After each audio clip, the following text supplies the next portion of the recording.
Okay, quick disclaimer here. I believe that people can choose what they want to be, okay? So whatever you want to be occupation-wise, you can, like, take that choice. In this case, the person I will be talking about chose to be a stay-at-home mother. And, like, there's nothing wrong with being a stay-at-home mom. Like, feminism gives us the choice to be whatever the hell we want, regardless of gender roles and stuff like that. That's what we've been fighting for. So Hannah's choice to be a stay-at-home mother is a valid choice. That being said, hi, my name is Tony, I'm from Hit to Sarcasm, and this is everything that's wrong with Ballerina Farm. So, for those of you who don't know, Ballerina Farm refers to a TikTok and Instagram account of the same name.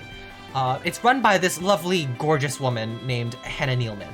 And Hannah is a mother of 8.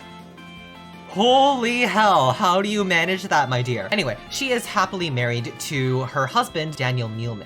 And they live on a farm in Utah, and they homeschool their children. At first glance, they seem alright. I personally don't agree with things like homeschooling, but like that's their prerogative, that's their children that they're raising, they get to make that choice. A little more background, Hannah was a ballerina before she had her current family.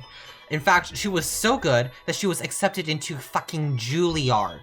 For those of you who don't know, Juilliard is like the Harvard or the Yale of classical arts. So if you get in, and it's really fucking hard to get in, it's like a 5% acceptance rate. If you get in, you're cracked. Like, you're actually cracked. Like, my violin teacher went there for his undergraduate degree before he went to Curtis, and he's like, if I could play like him, let's just say I wouldn't be so miserable. She was a phenomenal ballerina. Apparently, the 5% acceptance rate of Juilliard wanted her, and they wanted her pretty badly. But then she decided to give that up to start her family, which again, is totally valid. I am not ragging on her for that. This video isn't about her choice to be a mother.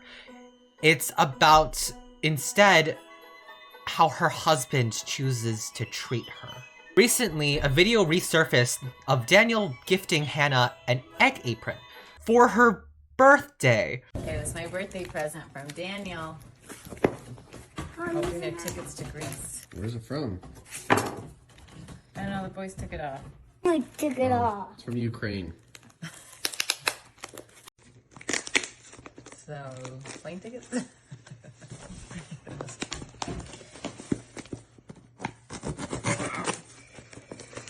Ooh, a hat I can wear in Greece. That's not a hat. It's not.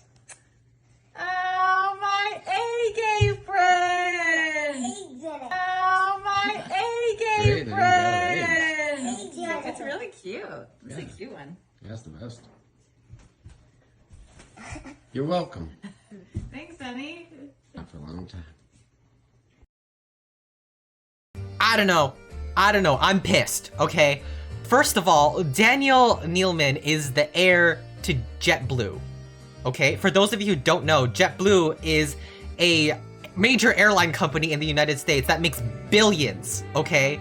And he's the heir. If I were rich like that, I would never let any of my partner's wishes down. Like, this is not negotiable. All their wishes will be fulfilled like that. I'm a genie, bitch. Look at her reaction. Ooh, a hat I can wear in Greece.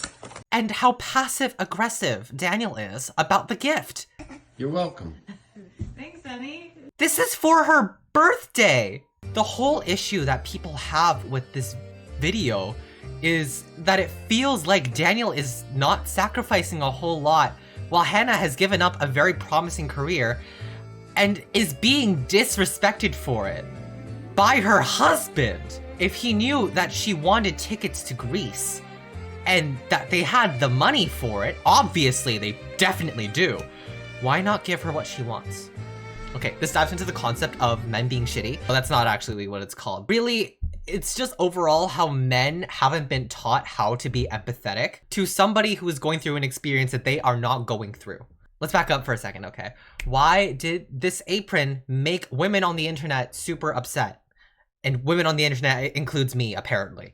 Your son looks like a girl! First things first, it's a very clear example of how not to give gifts. When you are giving someone something, especially something on a special occasion, you're supposed to give them something that they really want. That's number one. That's easy to do. They're gonna ask for a whole bunch of things if you have the right form of communication. But at the same time, you need to give them something that is tactful and something that is thoughtful. Sure, the apron would be useful for her in her everyday life, but she wanted something special.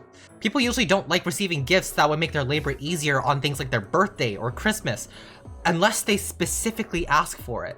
Secondly, people view gifts differently. That's just the reality of giving gifts and receiving gifts. That's why people will look gift horses in the mouth regardless of what they tell you. If you had a partner and you were married to them for long enough that you could have 8 fucking children, you should know what they like and what gestures they would appreciate. This goes both ways, okay?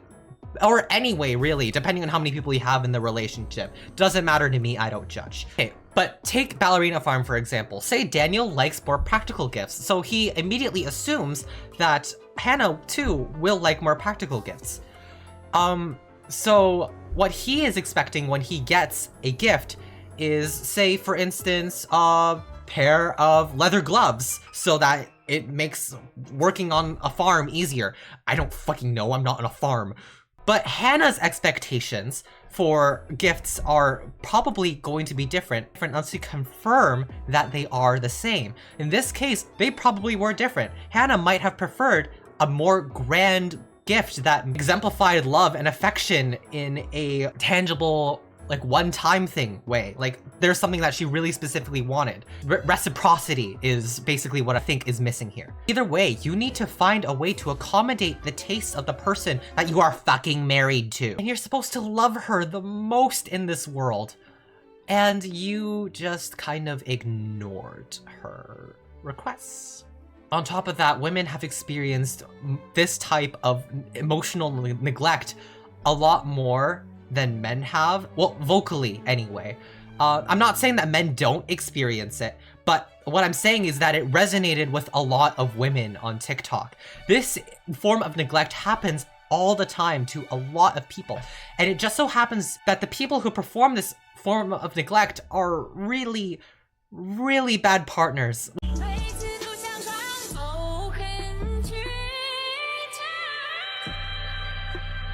What's so frustrating is that it shows your partner doesn't really care about you at the end of the day, and they aren't caring about you at the level that they should, which is why I'm scared for Hannah.